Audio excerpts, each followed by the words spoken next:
Los betabloqueantes tienen muchísimos usos, independientemente de que sean de tipo selectivos o no selectivos.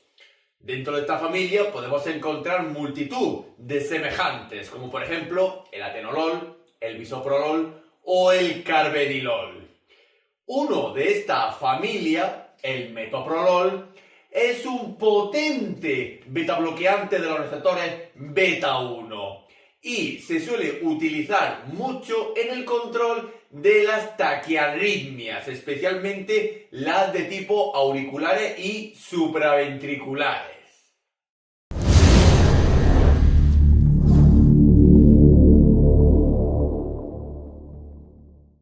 El metoprolol es un fármaco que pertenece a la familia de los betabloqueantes, especialmente a los de tipo selectivos, es decir, a los bloqueadores de los receptores adrenérgicos de tipo beta 1. El metoprolol lo podemos encontrar en el mercado sanitario y farmacéutico bajo diversos nombres en función de la forma de presentación, siendo para las fórmulas enterales el nombre de Lopresor y para las fórmulas parenterales el nombre de Beloquen. Y aquí podemos observar la estructura y conformación química del metoprolol, donde vemos una especial semejanza con otros betabloqueantes de tipo selectivos, especialmente con el fármaco del atenolol, viendo también la presencia de un grupo amino, así como de un grupo benzol central.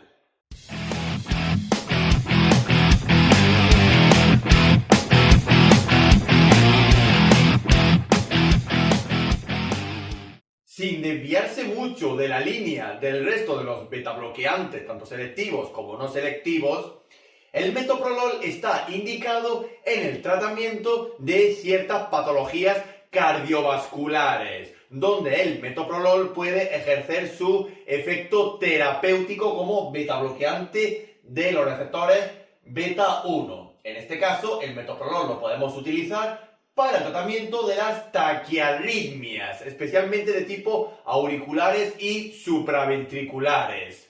Y a su vez, a nivel cardíaco, también podemos utilizar el metoprolol para el tratamiento de los infartos agudos de miocardio y las anginas de pecho, más especialmente si estas isquemias cursan con una estabilidad hemodinámica del paciente. Pero el metoprolol se utiliza para estas situaciones de forma parenteral, mientras que el metoprolol de forma enteral lo podemos utilizar en el control de la hipertensión arterial, así como también en los cuadros de hipertiroidismo.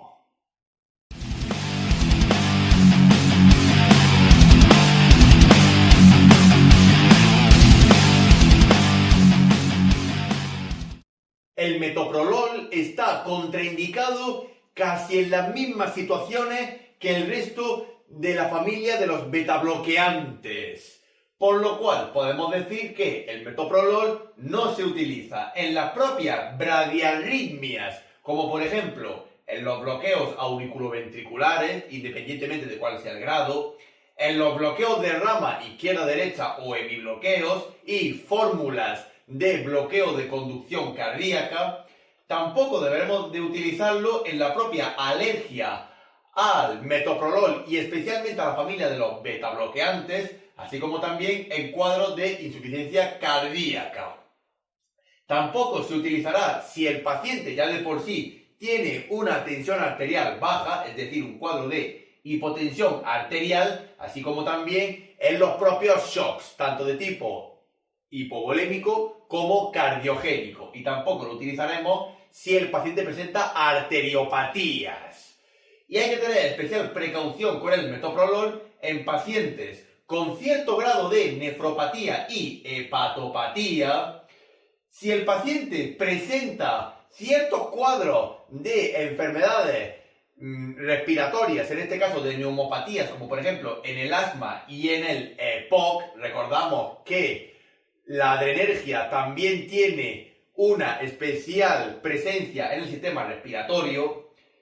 en la propia anestesia, ya que el metoprolol, como bien sabemos, se utiliza para el control también de la tensión arterial, pero si el paciente, la anestesia, ya de por sí tiene la tensión baja, no utilizaremos el metoprolol. Así como también cuidado en pacientes que presenten cierto grado de cardiopatías, más si el mismo tiene patologías cardíacas relacionadas con arritmias, especialmente de tipo bradicárdicas.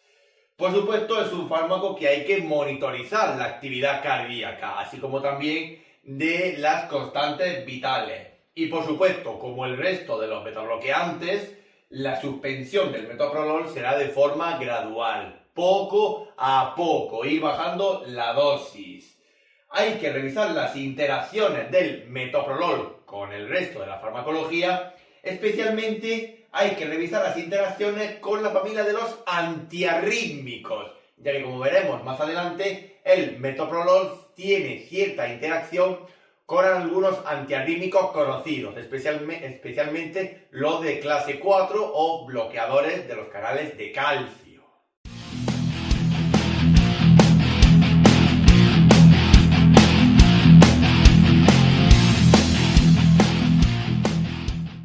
El mecanismo de acción del metoprolol es absolutamente idéntico al resto de la mayoría de los betabloqueantes de tipo selectivos, como por ejemplo el atenolol, el bisoprolol o el carvedilol. En este caso, el metoprolol es un inhibidor de los receptores beta 1, adrenérgicos beta 1, por lo cual el metoprolol es un inhibidor selectivo y competitivo por los receptores de tipo beta 1.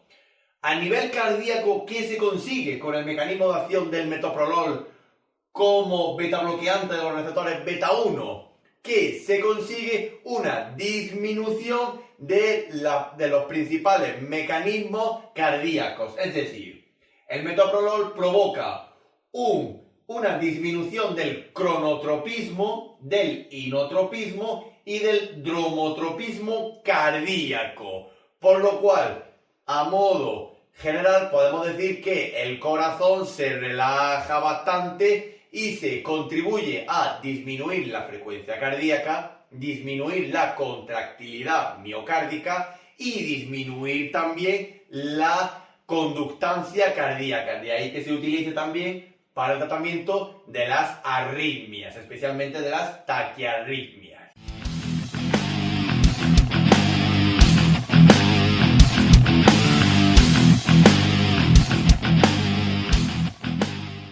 Las vías de administración más usuales del metoprolol son la vía enteral, debido a la presentación en fórmula de comprimidos que usualmente tienen una concentración de 100 miligramos, y la vía parenteral, debido a la presencia de viales con una concentración aproximada de 1 miligramo por mililitro, para su administración por vía intravenosa, tanto periférica como central, así como también en perfusiones.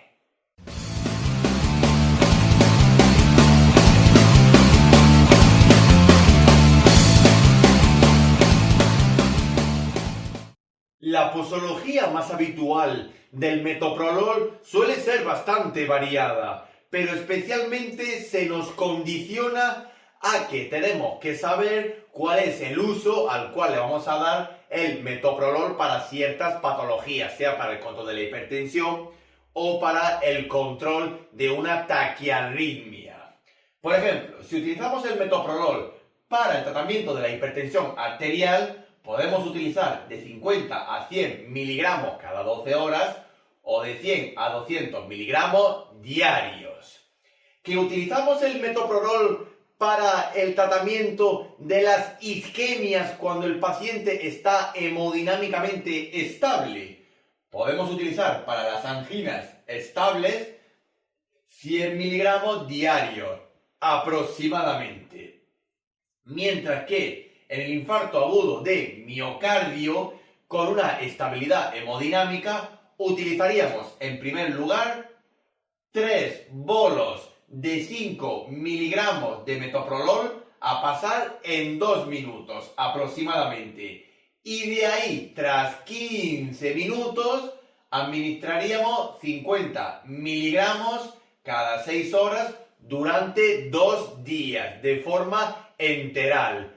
Pero recordamos que especialmente el ataque primario son 3 dosis de 5 miligramos a pasar en 2 minutos en un bolo intravenoso. Que utilizamos el metoprolol para el tratamiento de las taquiarritmias y control de las mismas. Utilizaremos 5 miligramos en bolo intravenoso a pasar en unos 5 minutos y repetir la dosis si precisase, administrando un máximo de 20 miligramos, es decir, 4 dosis. Y también podemos pasar de esta dosis de ataque intravenosa a 50 a 100 miligramos cada 12 horas de forma oral, si conseguimos controlar los episodios arrítmicos. Y en el hipertiroidismo utilizaríamos el metoprolol a una dosis de 150 a 200 miligramos diarios. Y por supuesto el metoprolol también, como la mayoría de los betabloqueantes de tipo selectivos intravenosos, se puede administrar por perfusión. Por ejemplo, reconstituyendo 20 miligramos de metoprolol en 50 mililitros de suero salino fisiológico, obteniendo una concentración de 0,4 miligramos por mililitro.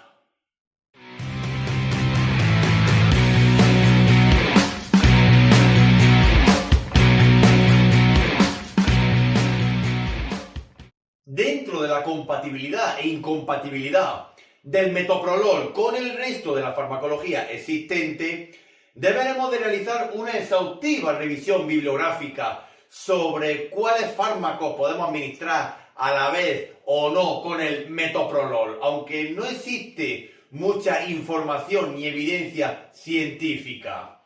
Y por supuesto hay que revisar las interacciones del metoprolol con otros fármacos isenobióticos. Por ejemplo, puede haber una sinergia o potenciación de los efectos betabloqueantes del metoprolol si se administra a la vez con anestésicos, especialmente de tipo halogenados, como el isoflurano o el sevoflurano. De ahí mucha precaución con el uso del metoprolol en los ámbitos anestésicos. Y también tiene sinergia con ciertos antiarrítmicos, especialmente con los de clase 4, es decir, bloqueadores de los canales de calcio, como por ejemplo el verapamilo y el diltiazem.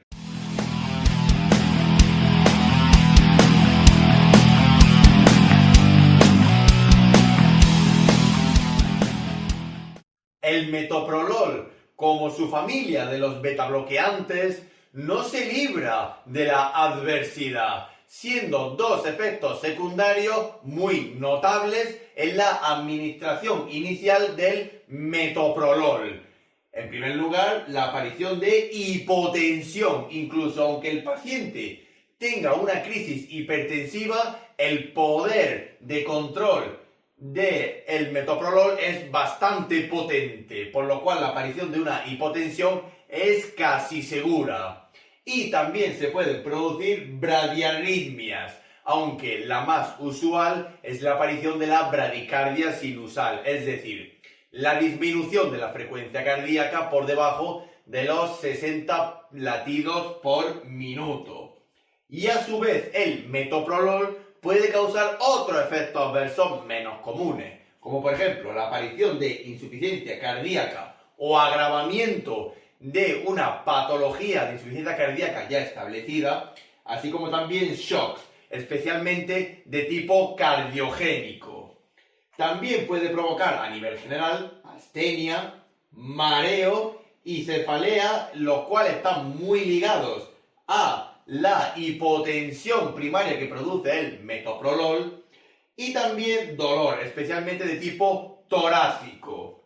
También puede provocar dispepsias, espasmos, aunque suelen ser bastante raros, disnea y por supuesto hipotermia.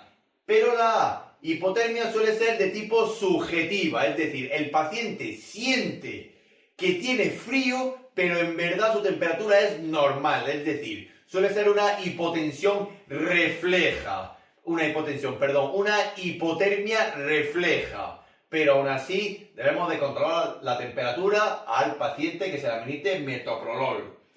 Y en el embarazo y en la lactancia, el metoprolol tiene categoría D, es decir, es un fármaco teratógeno. Se ha demostrado que puede causar daño y malformaciones durante la gestación, así como durante la lactancia, por lo cual en ambas situaciones es mejor evitarlo y no administrarlo.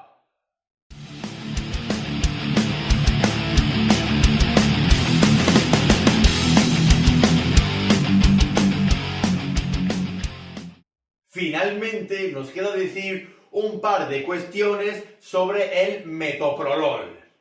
En primer lugar, tenemos que decir que en los ámbitos de dialización y técnicas continuas de reemplazo renal se ha demostrado que el metoprolol es un fármaco dializable y usualmente suele requerir un ajuste de dosis según la respuesta que tenga el paciente. También tenemos que saber que el metoprolol es un fármaco fotosensible, es decir, si lo administramos hay que protegerlo de la luz, así como también al paciente durante la administración del metoprolol. Y por supuesto, al igual que el resto de los betabloqueantes, se puede provocar una sobredosis de metoprolol, especialmente en las administraciones parenterales, por lo cual siempre debemos de tener a mano los principales antídotos de los betabloqueantes, como por ejemplo anticolinérgicos como la atropina, ciertos adrenérgicos como por ejemplo catecolaminas, adrenalina, noradrenalina, dopamina y por supuesto en caso ya muy extremo utilizar lo que se conocen como controles externos, es decir, marcapasos y los DAI, es decir, los dispositivos automáticos implantables.